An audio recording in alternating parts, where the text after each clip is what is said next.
हर पल जियो drama serial हया, जिसकी नेक्स्ट एपिसोड हो रही है कुछ इस तरह से।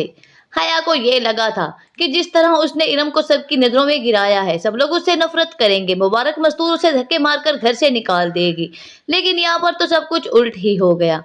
मुबारक मस्तूर ने ना सिर्फ इरम को इज्जत दी, बल्कि उनके हिस्से की जायदाद भी उनको देने के बाद रुखसत कर दिया, ताकि वो लोग अपनी जिंदगी अपनी मर्जी से जिएं, अपने अलग घर में रहें। ये सब देखकर हया गुस्से से आग बगोला हो जाती है।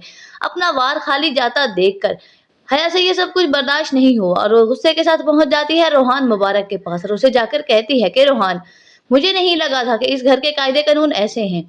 मुजरिम को सजा देने की बजाय उसे इनामात दिए जा रहे हैं। इस घर से हया को निकाला ही नहीं जा रहा, बल्कि उसे ढेर सारी जायदाद भी उसके हवाले की जा रही है। ऐसा कैसे हो सकता है? ये सुनने के बाद रोहान कहता है कि पहली बात तो ये कि फुप्पो का हक था इस जायदाद पर, और इसीलिए अम्मी ने इंसाफ के कायदे और कानून में रहते हुए फुप्पो के हिस्से की जायदाद उनको दी है। और दूसरी बात कि ये सब कुछ अम्मी ने अपनी मर्जी से किया है। अम्मी का फैसला आखिरी फैसला होता है, और मुझे नहीं लगता कि तुम्हें अम्मी के फैसले में इस तरह दखल अंदाजी करके अम्मी के फैसले को गलत करने की कोशिश करनी चाहिए।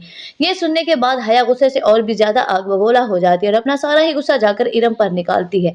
उसकी बनाई हुई रोहान की सारी पेंटिंग्स उठाकर फेंक देती है और कहती है कि ये सारा काट कबाड़ यहाँ से लेकर जाओ। तुमसे जुड़ी कोई भी चीज मैं इस घर में देखना नहीं चाहती, और खबरदार आइंदा के बाद मेरे शौहर को फोन करने या उसके साथ किसी किस्म का कोई राब्ता करने की कोशिश की तो।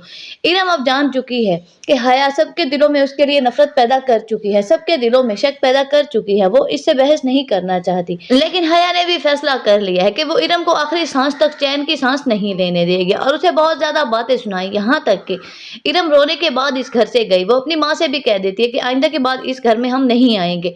लेकिन वो ये बात भूल चुकी है कि जब कुदरत ने किसी के लिए अच्छा लिख दिया होता है तो बुरा चाहने वाले लाख कोशिश कर लें, उसका बुरा नहीं हो सकता। अब यही सब कुछ होने वाला है इरम के साथ। इरम लौटकर इस घर में वापस आएगी और बहुत शान और शौकत से